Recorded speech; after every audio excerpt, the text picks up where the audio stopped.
Good day everyone, I am Miss Cleah Monterola and today I will be teaching you how to create a pixel math art using MS Excel.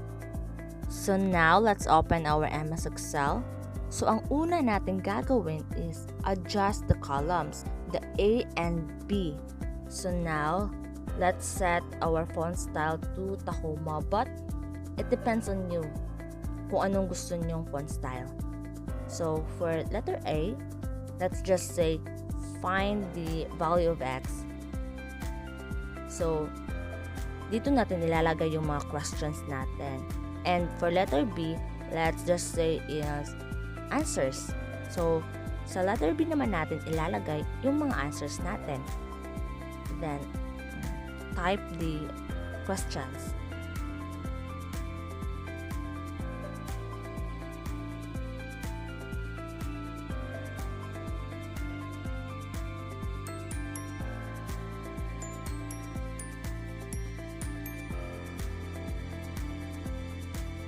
So yan, tapos na natin ilagay yung mga questions natin.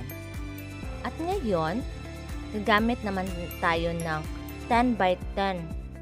So 10 by 10 column. So let's just say C to L. And let's adjust the column width into 2 to make it square.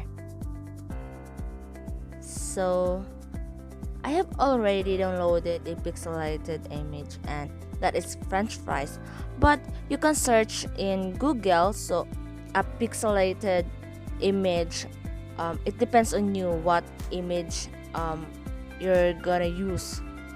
So now a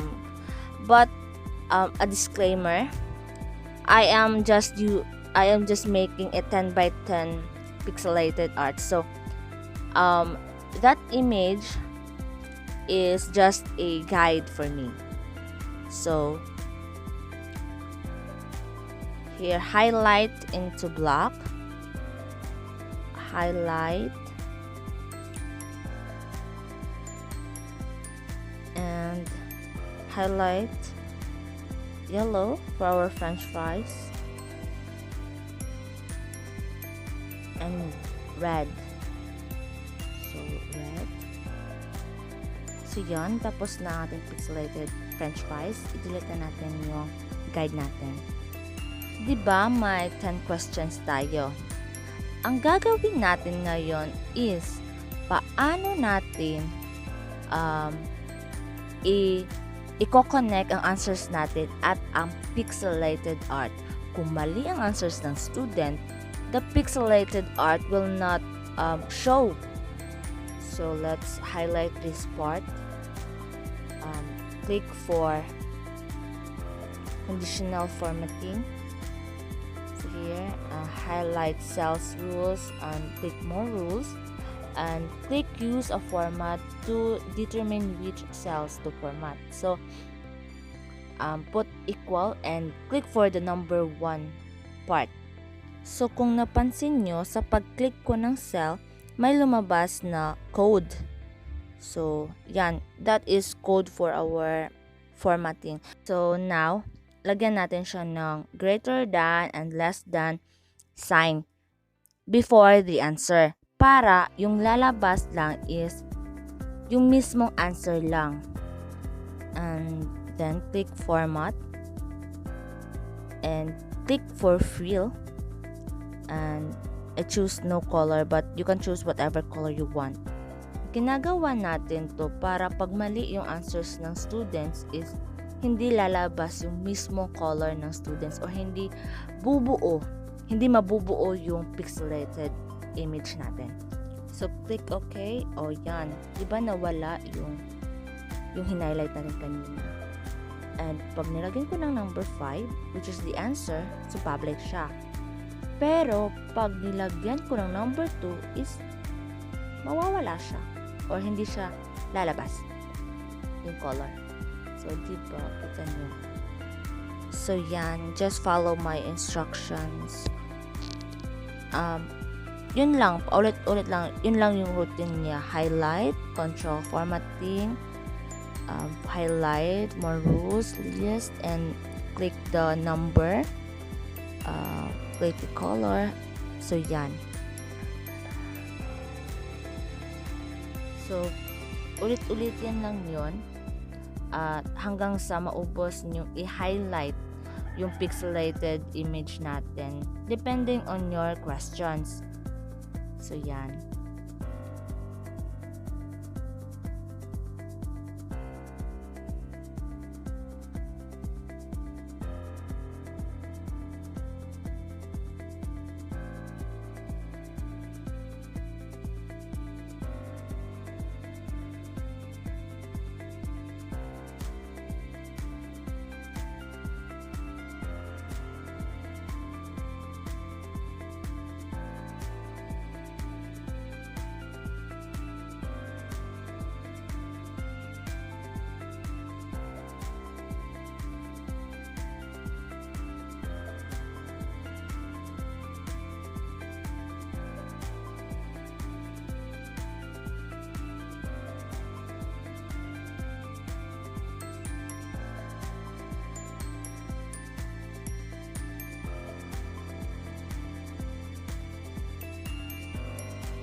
So, yan.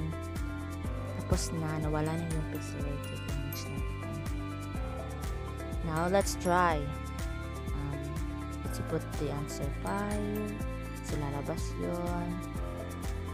Yung hinighlight natin kanina. So, 8, 6,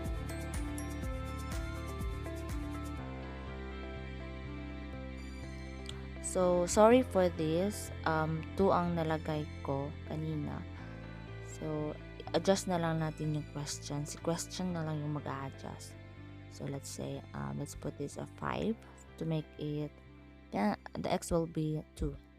So, next is 2.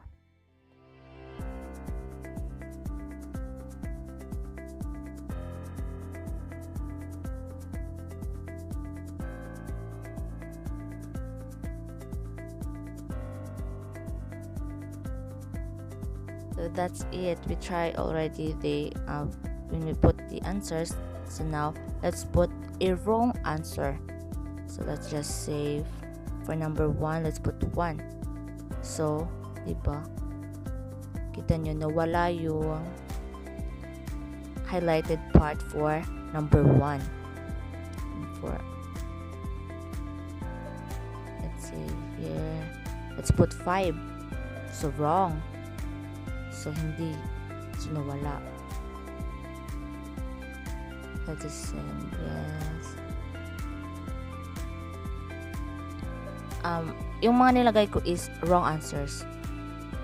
Kung wrong answer, hindi lalabas yung image. Yan.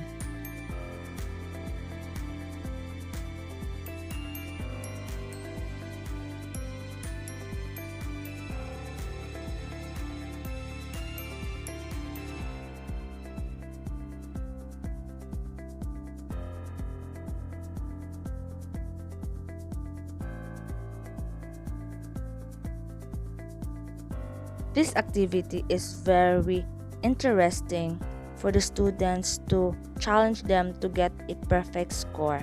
Thank you and God bless.